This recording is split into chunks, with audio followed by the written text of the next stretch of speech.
नमस्कार, capital TV देख रहे हैं आप। मैं हूं आपके साथ सोनाली और इस वक्त की बड़ी खबर आपको बता रहे हैं। जिहादियों से निपटने का जिम्मा अब विश्व हिंदू परिषद और बजरंग दल ने उठा लिया है। हिंदुओं की सुरक्षा का जिम्मा अब बजरंग दल और विश्व हिंदू परिषद ने उठा लिया है और इसी के चलते पूरे देश में हिंदुओं की सुरक्षा के लिए हेल्पलाइन नंबर जारी किए गए हैं। और इसी पर चर्चा के लिए हमारे साथ न्यूज रूम में मौजूद हैं कैपिटल टीवी के सीनियर एडिटर राजीव जी। राजीव जी, इसके क्या मायने हैं? देखिए, अभी तक हिंदुस्तान में सनातन धर्म की सुरक्षा के लिए, सनातन धर्म के जो अपमान करने वाले हैं उसको सबक सिखाने के लिए किसी संगठन ने इस स्तर की जिम्मेदारी नहीं उठाई थी। अब तक जैसे राष्ट्रीय स्वयंसेवक संघ है आरएसएस अपने आप को कल्चरल ऑर्गेनाइजेशन कहता रहा है। उनका कहना है कि भाई हिंदू धर्म के उत्थान के लिए, इसे आगे बढ़ाने के लिए काम करना जरूरी है, इसके लिए हम लोग काम करते हैं। हालांकि शक्ति प्रदर्शन उसका दूसरा पहलू है। जो सिखाया जाता है आत्मरक्षा के लिए, आत्मरक्षा के गुण सिखाए जाते हैं, गुर सिखाए जाते हैं, वहाँ पर लाठी भाला चलाना सिखाया जाता है। ये उसके आत्मरक्षा की तरीके हैं। लेकिन अब स्थितियाँ बहुत बदलती हुई दिखाई पड़ रही है। जिस तरीके से कुछ दिनों में हम लोगों ने जो देखा है हिंदुस्तान में, वो हिंदुस्तान के इतिहास में पहले कभी नहीं हुआ था। यहाँ पर अब जिहाद चलने लगा है।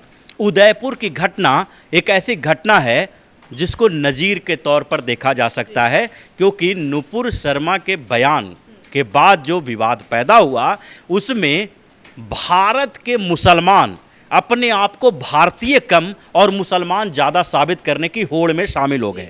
इन लोगों ने एक तरह से होड़ मचा दिया कि कुछ लोगों ने कहा कि गला काटने के लिए इतना इनाम देंगे, कुछ लोगों ने कहा जुबान काटने के लिए इतना इनाम देंगे। यानी कि एक होड़ हो गई कि हम ज़्यादा कट्टर मुसलमान हैं, हम बड़े जिहादी हैं, वो बड़े जिहादी हैं। तो ये स्थितियाँ जो पैदा हुई और उसके बाद जो आईएस के तर्ज पर, सीरिया के तर्ज पर यहाँ पर उदयपुर में कन्हैया लाल की जो हत्या हुई है, उसके बाद एक नए तरीके की ज़रूरत महसूस होने लगी।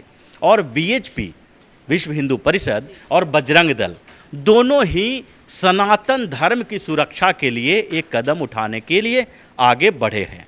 यानी कि इन लोगों का मानना है कि सिर्फ और सिर्फ व्यक्ति की नहीं बल्कि धर्म की भी सुरक्षा होगी। इस हेल्पलाइन नंबर के जरिए संदेश दिया गया है कि अगर किसी व्यक्ति को धमकी मिलती है, अगर कहीं भी हिंदू देवी देवताओं का अपमान होता है, किसी मंदिर से छेड़छाड़ की जाती है या फिर धर्म के खिलाफ कोई ऐसी टिप्पणी की जाती है, तो उससे निपटने के लिए संस्थागत प्रयास की ज़रूरत है। व्यक्तिगत प्रयास बहुत हो चुका है, अब संस्थागत प्रयास की ज़रूरत है। जैसा कि आपने देखा होगा कि नुपुर शर्मा के बयान के बाद हिंदुस्तान ही नहीं पूरी दुनिया में इस्लामिक संगठनों ने, इस्लामिक देशों ने हंगामा खड़ा किया। ये संस्थागत प्रयास था कि अगर इस्लाम के खिलाफ कुछ भी टिप्पणी की गई, अगर मोहम्मद साहब के खिलाफ टिप्पणी की गई है, तो वो किसी एक व्यक्ति की जिम्मेदारी नहीं है कि वो उसके खिलाफ आवाज़ उठाए, बल्कि ये पूरे धार्मिक संगठन के, देश की जिम्मेदारी है। इन लोगों ने यही माना। तो अब स्थितियां जब ऐसी हो गई है तो सिर्फ व्यक्ति के हवाले क्यों रखा जाए, यानी कि संस्थाओं को अब इसके आगे आना पड़ेगा। और इसके लिए विश्व हिंदू परिषद और बजरंग दल ने जिम्मेदारी संभाली है। दो तरह की जिम्मेदारी है। एक जिम्मेदारी है कि अगर अभी के सिचुएशन, अभी की स्थितियों के अनुसार धीरे धीरे जो अलग अलग जगहों से खबरें आ रही है, जो जानकारी मिल रही है, उसमें ये बताया जा रहा है कि एक डर का माहौल पैदा करने की कोशिश की जा रही है कि अगर हमारे धर्म के खिलाफ तुमने कोई ऐसी टिप्पणी की जो मुझे पसंद नहीं है, तो उसके बाद कानूनी नहीं बल्कि धार्मिक तरीके से बदला लिया जाएगा। जो उदयपुर में हुआ वो कानूनी तरीका नहीं था।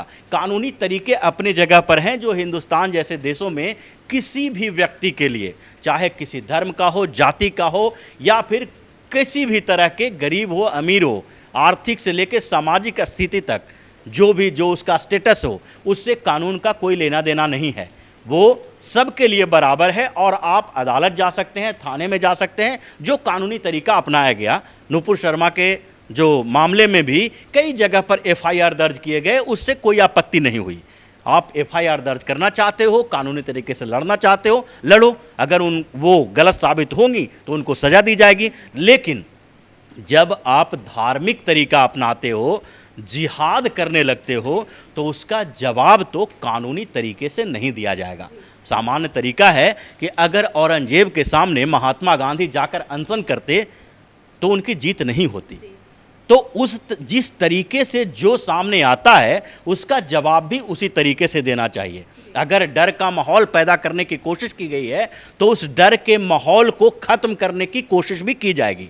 और विश्व हिंदू परिषद और बजरंग दल दोनों ने इसी का बीड़ा उठाया है। सबसे पहले हेल्पलाइन नंबर से पहला फ़ायदा क्या होगा, अगर कहीं भी हिंदुस्तान के किसी भी कोने में कोई भी अगर गैर हिंदू तरीके से टिप्पणी की जाती है, हिंदू देवी देवताओं का अपमान किया जाता है, तो उस क्षेत्र के रहने वाले लोग, उस क्षेत्र में भी विशेषकर उस मोहल्ले के रहने वाले लोगों को जानकारी होगी। लेकिन उस जानकारी के बाद उसमें कन्फ्यूजन होगा कि अगर हम ये लड़ाई आगे बढ़ाना चाहते हैं तो कैसे लड़ाएं आगे बढ़ाएं। उसके लिए कानूनी तरीका भी अपनाएंगे तो हमें केस करना पड़ेगा, अदालत जाना पड़ेगा, उसकी जिम्मेदारी कौन उठाएगा, उसके लिए पैसा कौन खर्च करेगा, और फिर अदालत में वकील होंगे तो वकील का फीस कौन देगा। अब अगर हेल्पलाइन नंबर पर आप फ़ोन करते हो कि भाई इस जगह पर ऐसा किया गया है, मूर्ति के साथ छेड़छाड़ की गई है, मंदिर में को नुकसान पहुंचाया गया है और जिस तरीके से हिंदू देवी देवताओं का अपमान किया जा रहा है, ये गलत है, यहाँ के लोग इसका विरोध करना चाहते हैं, तो वो डायरेक्ट विश्व हिंदू परिषद या बजरंग दल जो बड़ा संगठन है इसके लोग उनसे संपर्क करेंगे और वो बताएंगे कि कैसे हमें इसका विरोध करना है। अब जब विरोध शुरू होगा तो फिर वो कानूनी तरीके से भी होगा और कानून और सरकार के ऊपर दबाव बनाने के लिए भी होगा, क्योंकि हिंदुस्तान की पॉलिटिक्स तुष्टीकरण की राजनीति है और तुष्टीकरण की राजनीति जहां होती है वहां पर अगर केंद्र में किसी की सरकार है तो राज्यों में भी दूसरे की सरकार है। अब अलग अलग राज्यों की सरकारों पर हमेशा एक विचारधारा के स्तर पर दबाव नहीं बनाया जा सकता। अब राजस्थान में कांग्रेस की सरकार है और वहां पर जो उदयपुर में घटना घटी है, जिस तरीके से हत्या की गई है, उस मामले को कांग्रेस की सरकार कहीं न कहीं कमज़ोर करने की कोशिश करती रही। अभी अजमेर शरीफ दरगाह से भी उसके सबूत मिले। वहाँ पर जिस दरगाह में लोग पूजा अर्चना करने जाते हैं, वहाँ पर जो चादर चढ़ाने जाते हैं, हिंदू भी जाते हैं, उस जगह पर नारेबाजी की जा रही है कि सर तन से जुदा किया जाए, यानी कि मारने की धमकी दी जा रही है, नारेबाजी की जा रही है, मुस्लिमों को कट्टर बनाया जा रहा है। वो सूफी दरगाह है तो सूफीज़्म भी कट्टरपंथियों की तरह बिहेव कर रहा है। तो ऐसे में राजस्थान की कांग्रेस की सरकार को इस पर कड़ा संज्ञान लेना चाहिए, कड़ी कार्रवाई करनी चाहिए, लेकिन उसके खिलाफ कोई कार्रवाई नहीं हो रही है। यहाँ तक कि मामले सामने आ रहे हैं कि जब पुलिस वहाँ पर जा रही है तो पुलिस जिसको गिरफ्तार करना चाहिए उसको बचाने का उपाय बता रही है कि आप ऐसे बोलेंगे, ये तरीका अपनाएंगे कि हमने गलती से बोल दिया, नशा किए हुए थे, तो आपके बचने के रास्ते बन जाएंगे। तो ऐसी स्थिति में हम कैसे भरोसा करें किसी सरकार पे? तो सरकार पे भरोसा करने के साथ साथ हमें भी ऐसा उपाय करना चाहिए, ये सोच बजरंग दल और विश्व हिंदू परिषद का है। जी राजीव जी, इस पर तमाम तरह के रिएक्शंस भी सामने आ रहे हैं। वहीं जो मुस्लिम धर्मगुरु है वो बोल रहे हैं कि क्या विश्व हिंदू परिषद को कानून पर भरोसा नहीं है? बिल्कुल भरोसा है। अगर जो ये सवाल कर रहा है उसको क्या कानून पर भरोसा नहीं है? अगर कानून पर भरोसा है तभी हेल्पलाइन नंबर जारी किया जा रहा है। अगर कानून पर पूरी तरह भरोसा नहीं रहता तो हेल्पलाइन नंबर जारी नहीं किया जाता, बल्कि डायरेक्ट प्रहार किया जाता। कानून पर भरोसे की बात ही कर रहे हैं। जैसा मैंने पहले भी हम लोगों ने बातचीत की तो बताए कि एक संस्थागत तरीके से लड़ना और एक अकेले लड़ना, दोनों में अंतर होता है।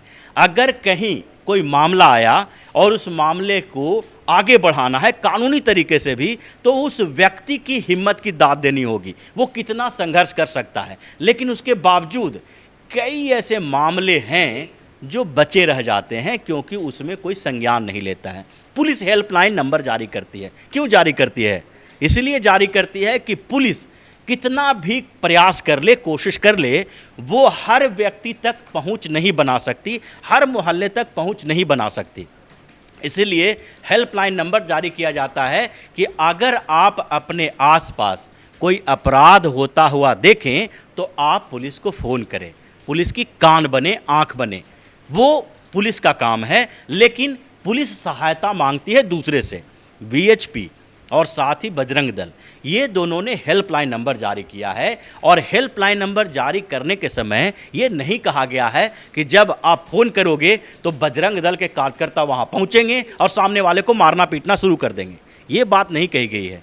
यहाँ तक कि उसमें यह कहा गया है कि आपको कोई धमकी मिलती है तो आप हमसे संपर्क करें। अगर उस एरिया में कहीं किसी मंदिर का अपमान होता है, देवी देवताओं का अपमान होता है, हिंदू धर्म के खिलाफ कोई ऐसा काम किया जा रहा है, यहाँ तक कि जो कन्वर्जन का रैकेट चल रहा है, धर्म परिवर्तन का रैकेट चल रहा है, उसके लिए भी ये लोग साथ में तैयार होंगे कि अगर आपके मोहल्ले में कहीं भी ऐसा संदिग्ध लोग दिख रहे हैं जो कन्वर्जन रैकेट में शामिल हैं और कुछ लोगों को हिंदू से मुसलमान या सिख ईसाई कुछ भी बना रहे हैं, तो ऐसी स्थिति में जबरन जो धर्म परिवर्तन है उसकी शिकायत आप हेल्प नंबर पर कर सकते हैं। और उसके आगे बजरंग दल या वीएचपी के लोग ये तय करेंगे कि इसकी लड़ाई आगे कहाँ तक की जा सकती है। तो ये एक तरीका है कि जिसमें सनातन धर्म की सुरक्षा और सनातन धर्म को मानने वाले की सुरक्षा की गारंटी हो सकती है। और इसलिए हेल्पलाइन नंबर जारी करना कानून पर भरोसा करने का एक तरीका है, कानून पर भरोसा टूटने का नाम नहीं है। इसलिए इन मौलानाओं को डर किस बात का है? डर इस बात का है कि अभी तक ये लोग खुलेआम तांडव मचाते रहे। ये लोग संगठित तरीके से हैं। किसी मंदिर में सप्ताह में एक दिन इकट्ठा होने का कोई रिवाज नहीं है, लेकिन अपने मोहल्ले के किसी मस्जिद में जुमे की नमाज पढ़ने के लिए इकट्ठा किया जाता है। वहाँ पर लोग एक दूसरे से बात करते हैं, साथ में नमाज पढ़ते हैं और एक दूसरे से इंटरैक्ट करते हैं। मस्जिद वो केंद्र होता है जहाँ पर वो अपनी शिकायत भी कर सकते हैं।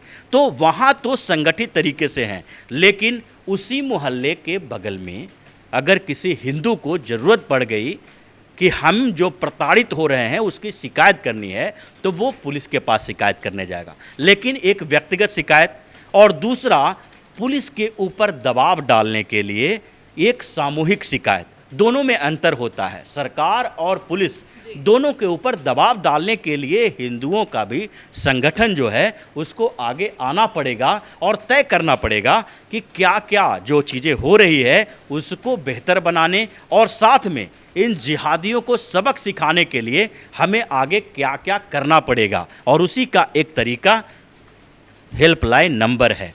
और वीएचपी और बजरंग दल ने इसकी शुरुआत की है। धीरे धीरे जितने और दूसरे हिंदू संगठन हैं वो अपने अपने क्षेत्र में एक्टिव होंगे, क्योंकि इन लोगों ने जिस तरीके से काम किया है और इस बीच जो पूरे हिंदुस्तान में जिहाद का नारा फैला है, उसके बाद अब हिंदुओं को जागृत होना चाहिए और उसकी शुरुआत भी हुई है। तो अब इस तरीके के प्रयास को देखा जाना चाहिए वही जो संगठित तरीके से विरोध या संगठित तरीके से शिकायत के लिए होता है। बहुत बहुत शुक्रिया राजीव जी तमाम अपडेट के लिए। तो इस वक्त की बड़ी खबर आपको बता रहे हैं, विश्व हिंदू परिषद और बजरंग दल ने पूरे देश में हिंदुओं की सुरक्षा के लिए हेल्पलाइन नंबर जारी कर दिया है। यानी कि धमकी और माहौल खराब करने वाले या हिंदू देवी देवताओं पर आपत्तिजनक टिप्पणी करने वालों के खिलाफ ये मोर्चा विश्व हिंदू परिषद ने संभाल लिया है। लेकिन दूसरी तरफ मुस्लिम समुदाय के लोग इसका विरोध कर रहे हैं। इस खबर पर हमारी नजर बनी हुई है। कैमरामैन रवि के साथ मैं सोनाली, कैपिटल टीवी।